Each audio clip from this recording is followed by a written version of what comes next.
ఎట్టి పరిస్థితుల్లో product knowledge వాళ్ళు నెక్స్ట్ టైం జూమ్ మీటింగ్ లో నేను చెప్తాను. ఇప్పుడు చిన్న కథ చెప్తాను అనుకుంటున్నాను. ఎందుకంటే టైం తక్కువ. పాజిటివ్ యాటిట్యూడ్ ఎలా ఉండాలి? పాజిటివ్ అంటే సదాభిప్రాయము, ఇంకా అన్ని కూడా మంచి ఆలోచనలతో ఉండాలి. అంతా మంచి జరుగుతుందని ఆలోచించాలి, మనం సాధిస్తామని ఆలోచించాలి. ఇలాంటివన్నీ కూడా ఉంటాయి కదా పాజిటివ్. సో పాజిటివ్ యాటిట్యూడ్కి ఒక కథ చెప్తాను. ఫర్ ఎగ్జాంపుల్ ఆ కథలో హీరో మీ ప్రసాద్ గారు అనుకుందాం. ఏమనుకుందాం? మీ ప్రసాద్ గారిని ఒక కథగా చెప్తాను. ఉదాహరణగా ఆయన ఏం చేశారంటే ఒకసారి ఒక గుర్రం మీద ఒక అడవిలో వెళ్తూ ఉన్నారు. ఆయన చేసిన ఒక అడవిలో ఒక గుర్రం మీద వెళ్తున్నారు. కొంత దూరం ప్రయాణం చేసిన తర్వాత ఒక ఎడారిలాగా వచ్చింది. ఒక ఎడారి అనేది వచ్చింది. ఎడారిలో ఏముంటుంది? ఇసుక తప్ప ఏముంటుంది? ఎక్కడైనా నీళ్లు ఉంటాయా? బావిలు ఉంటాయా? కుళాయిలు ఉంటాయా? ఏముంటుంది? అలా ప్రయాణం చేస్తున్నారు. ఈ లోపల అనుకోకుండా ఆయన యొక్క గుర్రం ఎటో తీసుకెళ్లిపోయింది. ఆయన అడవిలోంచి మళ్ళీ అంటే ఆ అడవి మధ్యలో ఉన్నటువంటి ఒక ఎడారి నుంచి బయటికి రావాలంటే ఆయన దారి తెలియడం లేదు. ఏం చేయాలి? కానీ ఆయన మనసంతా చెప్తుంది, నేను ఇక్కడి నుంచి బయటికి వెళ్ళగలను, ఎలాగైనా విజయం సాధించగలను. ఇక్కడే ఉండిపోతే కళ్ళకుండా కూర్చుండిపోతే నేను బయటికి వెళ్ళలేను. ఏదైనా క్రోడ్ రావచ్చు, లేదంటే ఏదైనా రావచ్చు, నాకు ఇబ్బంది అవుతుందని చెప్పి అలాగే అడవిలో ప్రయాణం చేస్తూనే ఉన్నారు. ప్రయాణం చేయగా ఆ గుర్రం కూడా అలసిపోయింది. అది పక్కకి వెళ్ళిపోయింది. ఈయన నడుచుకుంటూ వెళుతున్నారు. ఎక్కడికి వెళ్ళాలని తెలియదు. ఎందుకంటే ఎడారి ఎటు చూసినా ఒకేలా ఉంటుంది. అవునా కదా? ఎటు చూసినా ఒకేలా ఉంటుంది. సో ఈయనకి దాహం విపరీతంగా వేస్తుంది. నడుస్తూ వెళ్తుంటే విపరీతమైన దాహం వేస్తుంది. ఒక పక్కన సూర్యుడు అస్తమిస్తూ ఉన్నాడు. సూర్యుడు నెమ్మదిగా అస్తమిస్తున్నాడు. ఈయన నడుస్తూనే ఉన్నారు. ఒక పక్కన చెమటలు పడుతుంది. దాహం వేస్తుంది. ఏమి చేయాలో తెలియడం లేదు. తన దగ్గర వాటర్ లేదు. సో అలాంటి టైంలో అయినప్పటికీ కూడా ఈ రవి గారు ఏం చేస్తున్నారు? పాజిటివ్ యాటిట్యూడ్ ఉన్నాయి.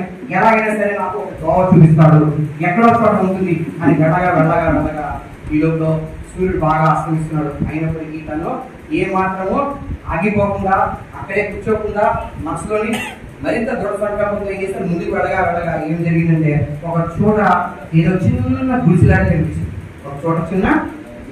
గుడిసెలాంటి కనిపించింది. అమ్మయ్యా, దానికి ప్రాణం వచ్చింది. ఎందుకంటే ఎడారిలోని సాధారణటువంటి వయాసిస్ కనిపిస్తాయా లేదా? వయాసిస్ అంటే ఏమిటి? చిన్న నీరు ఉన్నట్టుగా కనిపిస్తుంది. దగ్గరికి వెళ్ళేటప్పటికి నీరు అలాగే చాలా అనుభవాలు జరిగి ఆ రోజు. కానీ ఎక్కడ నీరు దొరకదు. కానీ సాయంత్రం ఆ గుడిసెకి చేరుకున్నారు. ఆ గుడిసెలో ఒక లాంతర్ వెలుగుతూ ఉంది. ఎవరు వెలిగించారు తెలియదు, కానీ ఒక లాంతర్ వెలుగుతుంది. సరే చూశారు. అక్కడ చుట్టూ చూడగానే అక్కడ ఆ గుడిసె ముందు ఒక బోరింగ్ పైప్ ఉంది.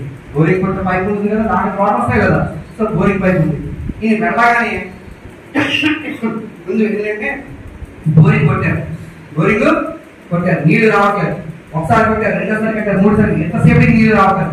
దీనికి అప్పటి వరకు ఉన్నటువంటి ఆశ నిస్పృహగా మారిపోయింది. ఏమైంది?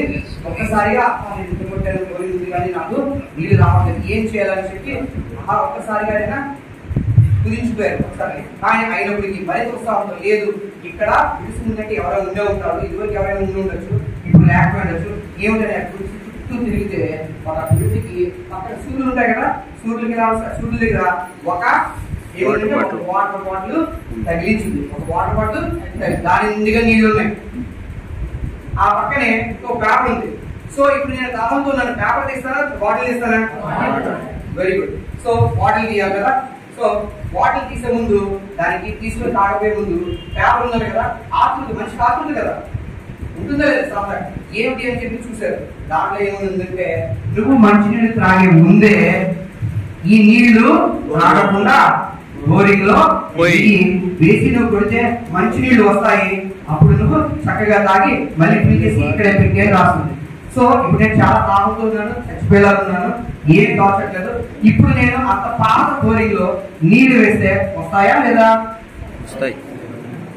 చెప్పలేం కదా, గ్యారెంటీ ఇవ్వగలం, చెప్పలేం. వస్తాయో లేదో మనకు తెలియదు. కానీ ఏం చేయాలి? ఇప్పుడు అలాగే నీళ్లు తాగేస్తే అప్పుడే దాహం తీరిపోతుంది, మళ్ళీ అక్కడ చేయకూడదు కదా. సో నేనేం చేశానంటే అంత పాజిటివ్ యాటిట్యూడ్ ఉన్నారు. ఆయన ఎవరో చెప్పారు బోరింగ్ లోకి నీళ్లు వేయమని, కాబట్టి నేను విశ్వసిస్తున్నాను, నేను నమ్ముతున్నాను అని ఏం చేస్తారంటే ఆ బోరింగ్ దగ్గరికి వెళ్ళి ఈ యొక్క బాటిల్లో ఉన్నటువంటి నీళ్ళన్నీ కూడా వేసి ఒకసారి కొట్టారు, రాదు, రెండోసారి కొట్టారు, రాదు, మూడోసారి కొట్టారు, రాదు, నాలుగోసారి ఫుల్గా వాటర్ రావడం మొదటి ఆ వాటర్ కూడా ఎలా ఉందంటే చాలా చల్లగా తీయగా కొబ్బరి బండ నీళ్ళుగా చాలా రుచిగా ఉన్న నీళ్లు వచ్చింది. ఆయన యొక్క ఆనందం అంతా ఇంత కాదు, అమ్మయ్య నాకు నీళ్ళు వచ్చినాయి అని చెప్పి ఒక్కసారిగా ఆ నీళ్ళలో మొహం పట్టుకొని తనివి తీరా తనకు కావాల్సినటువంటి దాహాన్ని తీర్చుకొని ఏం చేస్తారు, ఒక నిమిషం అక్కడ కూర్చొని అమ్మయ్య నా జ్ఞాపం తీరింది. సో ఇక్కడి నుంచి ఎక్కడికి వెళ్ళిపోయి బయటికి వెళ్ళిపోవాలి కదా, ఎందుకంటే గడాలి. సో బయటికి వెళ్ళాలి. సో ఏం చేసి ఒక్క నిమిషం కూర్చొని అలా ఆలోచిస్తూ కూర్చున్నారు. ఈ లోపల ఏం చేశారు, ఆ బాటిల్లో మళ్ళీ శుభ్రంగా నీళ్లు పట్టేశారు. ఎందుకంటే వెళ్ళడం మళ్ళీ అవసరం అవుతుంది ఏమని. సో అయినప్పటికీ కూడా అక్కడ కూర్చున్నారు. ఇప్పుడు అడవిలోంచి బయటికి వెళ్ళిపోవాలంటే ఏం చేయాలని చెప్పి అక్కడ కూర్చున్నప్పుడు ఆ పక్కనే ఇంకో స్కూల్లో చిన్న పేపర్ పెన్సిల్ కనిపించింది. చిన్న పేపర్ పెన్సిల్, అది పేపర్ కాదు కానీ ఓపెన్ చేస్తే ఏంటంటే ఒక మ్యాప్ ఏమనుందంటే నీకు అడవిలోంచి వెళ్ళడానికి మార్గం ఉంది. దాంట్లో అడవిలోంచి వెళ్ళడానికి ఆ ఎడారి వెళ్ళి మార్గం ఉంది. సో ఇప్పుడు నేను వెళ్ళిపోయేటప్పుడు ఆ మ్యాప్ తీసుకెళ్ళిపోతాడా, మ్యాప్ అక్కడ పెట్టేస్తారా, ఏం చేయాలి నాకు తెలియదు కదా దారి. సో మ్యాప్ తీసుకెళ్తాను, నేను తీసుకెళ్ళిపోతాను. కానీ రవి గారు అలా చేయలేదు. ఏం చేశారు, మ్యాప్ 1కి 10 సార్లు చూశారు. 1కి 10 సార్లు చూశారు. చూసి మళ్ళీ ఏం చేస్తారు, అక్కడ పెట్టారు. అక్కడ పెట్టే ముందు ఏం చేశారంటే ఒక పెన్సిల్ అని చెప్పారు కదా, ఆ పెన్సిల్ తోని రాశారు. ఏమి రాశారో తెలుసా, మళ్ళీ నేను వెళ్ళిపోతాను, వేరే వాళ్ళు ఎవరైనా ఎడారిలో వస్తే మళ్ళీ వాళ్ళకి దాని మీద నీళ్ళు ఉండాలి కదా. కాబట్టి ఆయన వెళ్ళిపోతే ఏం చేస్తారంటే ఆ దాని మీద నేను నమ్మేను ఇక్కడ నీళ్లు వస్తాయి, నన్ను మీరు నమ్మండి, ఈ నీళ్లు తాగే ముందు బోరింగ్ లో వేయండి, తప్పకుండా మంచి నీళ్లు వస్తాయి అని చెప్పి ఆయన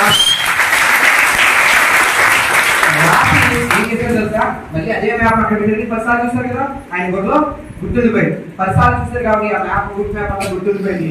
అదే మ్యాప్ ఎందుకు పెట్టారు, మళ్ళీ వేరే వాళ్ళు వస్తే ఉపయోగపడాలి. అక్కడ రాశారు, ఈ మ్యాప్ నువ్వు తీసుకువెళ్ళద్దు, 1కి 10 సార్లు చదువుకొని అర్థం చేసుకొని మళ్ళీ నువ్వు అక్కడే పెట్టి నువ్వు వెళ్ళని చెప్పారు. సో ఇప్పుడు మొత్తం మీద ఆయనకి దాహం తెలిసింది, అడవిలోకి బయటకు వచ్చారు. ఒక పాజిటివ్ మైండ్ సెట్ ఉంటే ఎంత విజయమైనా సాధ్యం. ఇప్పుడు మీ విధమైనటువంటి ప్రసాద్ గారు